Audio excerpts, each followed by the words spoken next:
Jimat punya cerita dengan judul Teror Hantu di Toko.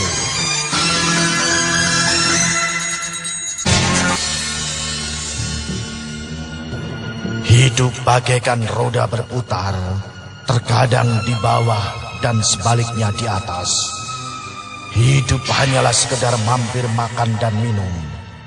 Dan dari sinilah latar belakang kisah nyata ini dimulai.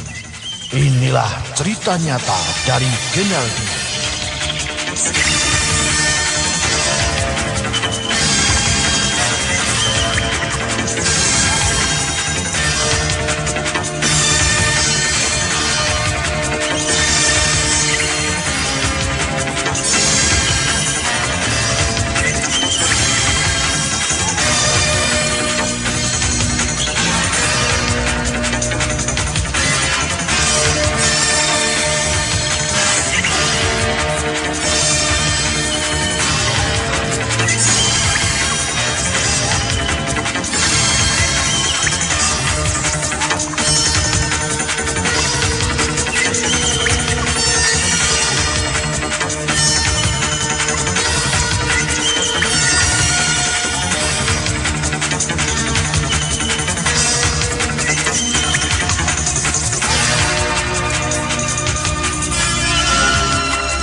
Walau kisah ini sudah hampir 23 tahun lamanya, tapi di benakku masih tergambar begitu jelas walau sudah sekian lama.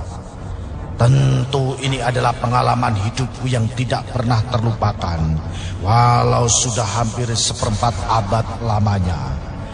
Awalnya hidup keluarga kami cukup bahagia meski tanpa didampingi kekayaan yang berlimpah. Tapi pada tahun 1988, ayahku meninggal dunia. Tentulah kepiluan ini cukup terpukul oleh keluargaku. Setelah 2 tahun berlalu, ekonomi keluargaku semakin terpuruk, dalam ambang serba kekurangan. Maklum karena mata pencarian dilakoni oleh ayahku yang satu-satunya menjadi tulang punggung hidup kami. Melihat kondisi seperti ini, aku bertekad, aku bersumpah di depan batu nisan ayahku bahwa apa yang ayah lakoni selama ini, aku juga mampu menjalani. Saat itu aku baru duduk di bangku SMP. Bayangkan dengan seumuranku ini, yaitu 16 tahun, yang hidup penuh dengan cita-cita. Dan cita-citaku pula telah sirna ditelan oleh kemiskinan. Harapan serta impian yang selama ini ingin kugapai kini sudah tiada. Tidak terasa air mataku telah membasahi pipiku di depan batu nisan ayahku. Namun itu tidak mungkin membuatku putus asa. Karena aku tahu bukan saatnya untuk merenungkan impian. Sedangkan ekonomi keluarga sudah begitu sukar. Ini adalah kisah nyata hidup.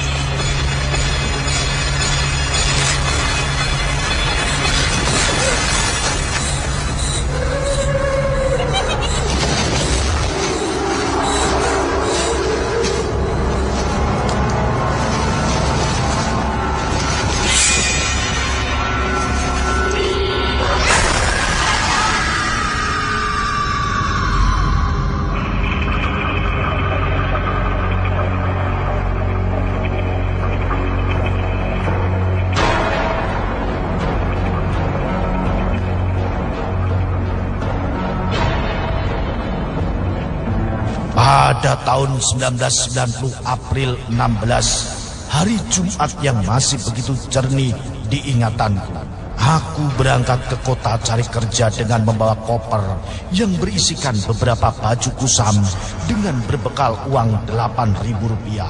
Tentulah sangat sukar mendapatkan kerja dengan status yang berpenampilan sebagai anak desa. Tapi ternyata Tuhan tidak menyia-nyiakan niat hambanya kalau ingin bekerja keras. Setelah beberapa hari cari kerja ke sana ke sini, aku mendapatkan sebuah pekerjaan di pertokoan beras dari warga keturunan Tionghoa. Begitu pula dengan aku, warga Tionghoa. Kita panggil saja namanya Ahok sebagai nama samaran. Ahok orangnya cukup ramah. Karena begitu tahu aku sebagai anak perantau, dia pun bersedia memberikan sebuah kamar untuk aku berteduh. Dan kebetulan kamar itu berada di toko. Mungkin maksudnya bisa sambil menjaga toko, sedangkan rumah tinggalnya ada di sebelah.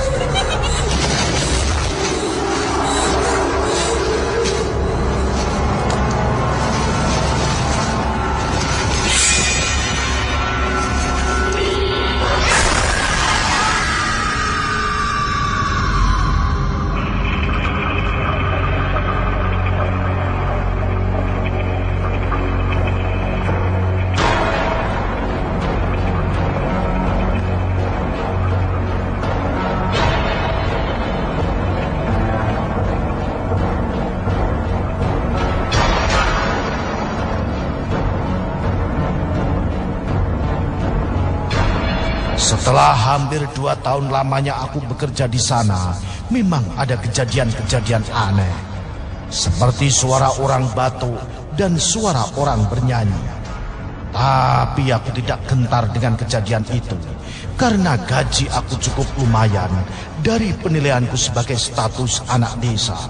Apalagi anak Ahok yang seumuran denganku, begitu cantik dan menjadi satu-satunya anak tunggal dia, tentulah bisa membuat aku betah untuk bekerja. Walaupun tidak mungkin dijadikan pacaran, tapi setidaknya bisa menghibur. Saya panggil Ernie namanya. Ernie cukup terpesona memang. Senyumnya sangat menawan bagaikan bidadari. Ernie juga sangat ramah serta sangat akrab dengan kami sebagai pekerja ayahnya. Di matanya kami semua dianggap keluarganya sendiri. Alasan itulah yang membuat kami bertahan. Pada suatu malam kira-kira jam 11 malam, aku dikejutkan oleh suara ketawa cekikikan yang begitu menyayat hatiku.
Sungguh mengerikan kalau membayangkan suara itu.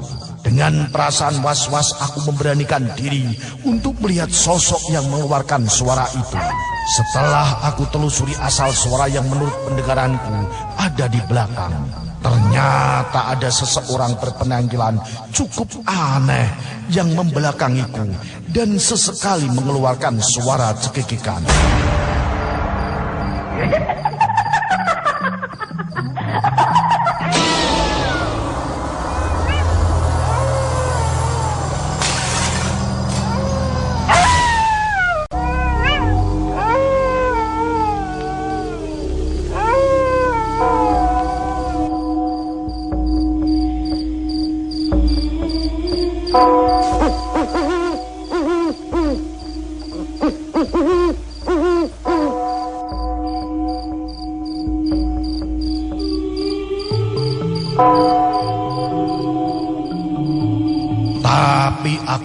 kalau sosok itu pasti bukan manusia, karena yang tinggal di toko itu hanya aku seorang. Dengan langkah 1000 aku lari ke kamar untuk menghindar sosok itu. Tapi ternyata sosok itu sudah ada di dalam kamarku. Penampilan sosok itu begitu mengerikan, sampai-sampai aku pingsan seketika itu.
Setelah pagi Ahok datang membuka tokonya, Ahok menjumpai aku tergeletak di lantai, tentu membuatnya sangat ketakutan.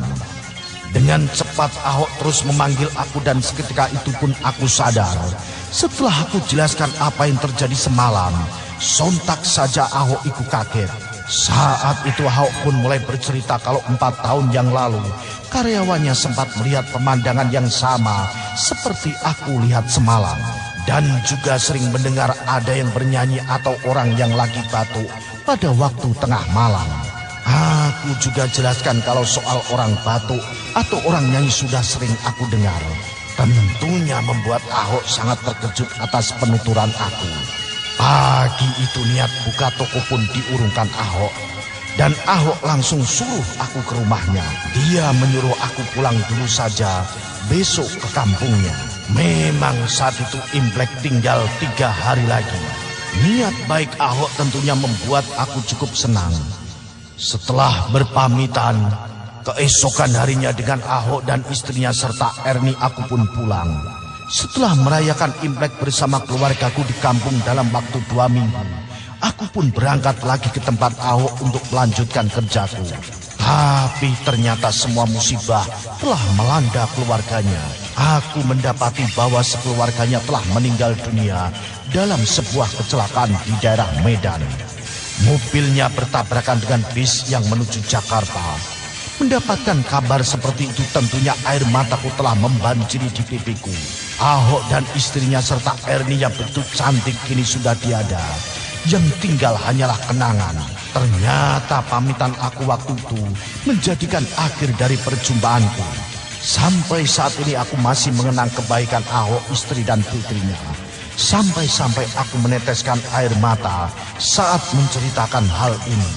Semoga dengan ringkasan ceritaku ini kita bisa ambil hikmah dari apa yang aku alami. Inilah sepenggal cerita Keneldi untuk Cimatres dimanapun berada. Tentunya bersama tim Cimat.